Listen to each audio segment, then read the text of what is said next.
Ice cream சாப்பிடணுன்னு ஆசையாக இருந்தால் சீக்கிரமாக ஒரு 10 நிமிஷத்தில் பண்ணுற இந்த ஃப்ரூட் கஸ்டர்ட் கண்டிப்பாக ட்ரை பண்ணி பாருங்கள். அதில் கொஞ்சம் கஸ்டர்ட் பவுடர், கொஞ்சம் ஃப்ரூட்ஸ், எந்த ஃப்ரூட்ஸ்னாலும் ஓகே. உங்கள்கிட்ட இருக்கிற ஃப்ரூட்ஸை வச்சு நீங்கள் எதை பண்ணிக்கலாம். வாங்க, சூப்பரான ரொம்ப டேஸ்டியான கஸ்டர்ட் ஃப்ரூட் எப்படி பண்ணலான்னு பார்க்கலாம். ஒரு பவுலில் ஃபர்ஸ்ட்டு 3 டேபிள் ஸ்பூன் அளவுக்கு கஸ்டர்ட் பவுடர் எடுத்துக்கோங்க. கஸ்டர்ட் பவுடர் எப்போயுமே நம்ம பாலில் மிக்ஸ் பண்ணி மட்டும்தான் போடணும். டைரெக்டாக நம்ம கொதிக்கிற பாலில் போடவே கூடாது. இப்போ இங்கே 3 டேபிள் ஸ்பூன் ஃபுல்லாக எடுத்தாச்சு. அதில் கொஞ்சம் பால் எடுத்து அதை நம்ம டைல்யூட் பண்ணி எடுத்துக்கலாம். நல்லா எந்த கட்டியுமே இல்லாமல் நல்லா மிக்ஸ் பண்ணி விட்டுக்கோங்க. 3 ஸ்பூன் கஸ்டர்ட் பவுடருக்கு நம்ம ஒரு 3 to 4 டேபிள் ஸ்பூன் அளவுக்கு பால் எடுத்துக்கிட்டோன்னா நம்ம கரெக்டாக மிக்ஸ் பண்ணிடலாம். நல்லா சூப்பரான ஒரு எல்லோ கலர் வந்துருச்சு. இந்த பாலில் போட்டு மிக்ஸ் பண்ணப்போ உங்களுக்கு இந்த கலர் தான் வரும். சிலப்போ உங்களுக்கு ஸ்ட்ராபெரி ஃப்ளேவர் இருக்கும். இந்த எல்லோ கலரே வாங்கிக்கோங்க. இது வேனிலா எசன்ஸ் தான். இதை இப்போ நல்லா மிக்ஸ் பண்ணி எந்த லம்ப்ஸுமே இல்லாமல், கட்டி எதுவுமே இல்லாமல் மிக்ஸ் பண்ணி எடுத்து வச்சுக்கிட்டாச்சு. இதை நம்ம ஒரு சைடில் வச்சுக்கலாம். இப்போ அடுத்ததாக நம்ம மொத்தமாகவே 1/2 லிட்டர் பால் தான் எடுத்திருக்கோம். அந்த 1/2 லிட்டரில் இருந்து தான் நான் 3 to 4 டேபிள் ஸ்பூன் அளவுக்கு அந்த கஸ்டர்ட் பவுடரில் மிக்ஸ் பண்ணியிருக்கேன். பாக்கி பாலை நம்ம பால் காய்ச்சுற பாத்திரத்தில் ஊற்றிக்கலாம். இது இப்போ நல்லா கொதித்து வரட்டும். அடுத்ததாக இப்போ நம்ம ஜீனி சேர்த்துக்கலாம். நான் இங்கே 6 டேபிள் ஸ்பூன் அளவுக்கு ஜீனி போட்டிருக்கேன். ஏன்னா 1/2 லிட்டர் பால் இருக்குது. கொஞ்சம் அதிகமாக தெரியும் நம்மளுக்கு 6 டேபிள் ஸ்பூன்னு சொல்கிறப்போ. ஆனால் உங்களுக்கு கரெக்டாக நீங்கள் அந்த கஸ்டர்ட் பண்ணி வரப்போ உங்களுக்கு அந்த இனிப்பு ஒரு நார்மல் இனிப்பாக மட்டும்தான் இருக்கும். ரொம்ப கூடலாம் இருக்காது. இல்லை உங்களுக்கு நல்ல ஸ்வீட்டாக வேணும் அப்படின்னிங்கன்னா 8 டேபிள் ஸ்பூன் வரை நம்ம சேர்த்துக்கலாம். இதில் இனிமேல் நம்ம கஸ்டர்ட் ஊற்ற போகிறோம். அப்போ அது இன்னும் கொஞ்சம் கெட்டியாகி வரும். ஃப்ரூட் சேர்க்க போகிறோம். அப்போ உங்களுக்கு நார்மல் ஸ்வீட்னஸ் வேணும்னா 6 டேபிள் ஸ்பூன், இல்லை நல்ல ஸ்வீட்னஸ் வேணும்னா 8 டேபிள் ஸ்பூன் சேர்த்துக்கோங்க. இப்போ பால் நல்லா கொதித்து வந்துருச்சு. பால் கொதிச்சதுக்கப்புறம் மட்டும்தான் நம்ம கஸ்டர்ட் சேர்த்துக்கணும்.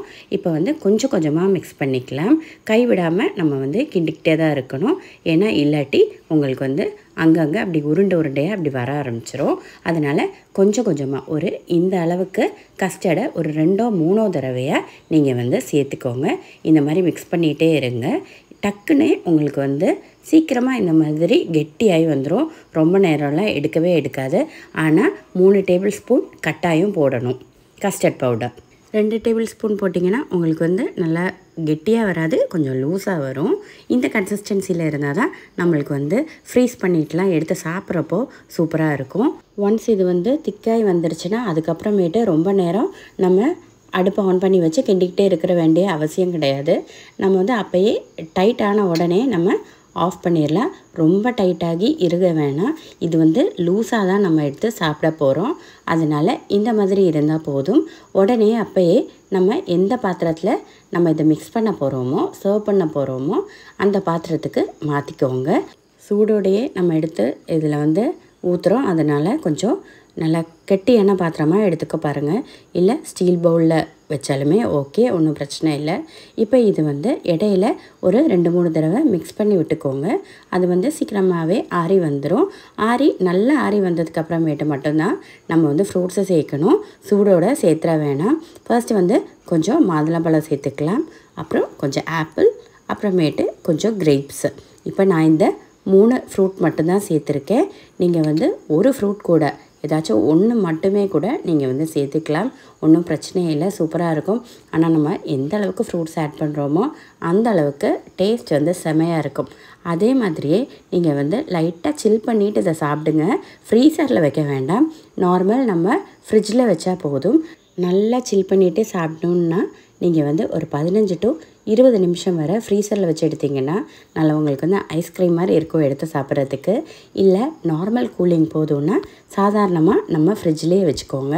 ஒரு அரை மணி நேரம் கிட்ட வச்சிங்கனாலே உங்களுக்கு சின்னதாக ஒரு சில்லாகி வரும். அதுவுமே நல்லாயிருக்கும் சாப்பிட்றதுக்கு. ஆனால் இது பெஸ்ட்டு. நல்லா சில் பண்ணி சாப்பிட்றப்போ ஒரு அரை மணி நேரத்துக்கு கூட நம்ம ஃப்ரீசரில் வைக்க வேண்டாம். இப்போ அதுக்கு மேலே நம்ம யாருக்காச்சும் கொடுக்குறோன்னா கொஞ்சமாக ஃப்ரூட்ஸை இந்த மாதிரி இதுக்கு மேலே நம்ம கார்னிஷ் பண்ணிக்கலாம். பார்க்குறதுக்கு அழகாக இருக்கும். ஒரு ப்ரெசன்டேஷனுக்காக சாப்பிடவும் அந்த அளவுக்கு டேஸ்ட்டாக இருக்கும். கிட்டத்தட்ட நம்ம ஐஸ்கிரீம் சாப்பிட்ற டேஸ்ட்லேயே இருக்கும். ரொம்ப ஒரு சூப்பரான ரொம்ப ஈஸியாக பண்ணக்கூடிய ஃப்ரூட்ஸும் கஸ்டர்ட் பவுடரும் பாலும் மட்டும் இருந்துச்சுனாலே போதும். இந்த ஃப்ரூட் கஸ்டர்ட் சூப்பராக நம்ம வீட்டில் பண்ணலாம். கண்டிப்பாக இதே ஸ்டெப்ஸை ஃபாலோ பண்ணி பாருங்கள், சூப்பராகவே வரும். எல்லாருக்குமே ரொம்ப பிடிக்கும். அப்போது வீடியோ பிடிச்சிருந்துச்சுன்னா லைக் பண்ணவும், நம்ம சேனலை சப்ஸ்கிரைப் பண்ணவும் மறந்துடாதீங்க. தேங்க்ஸ் ஃபார் வாட்சிங் ப்ரீத்தூஸ் மெனு.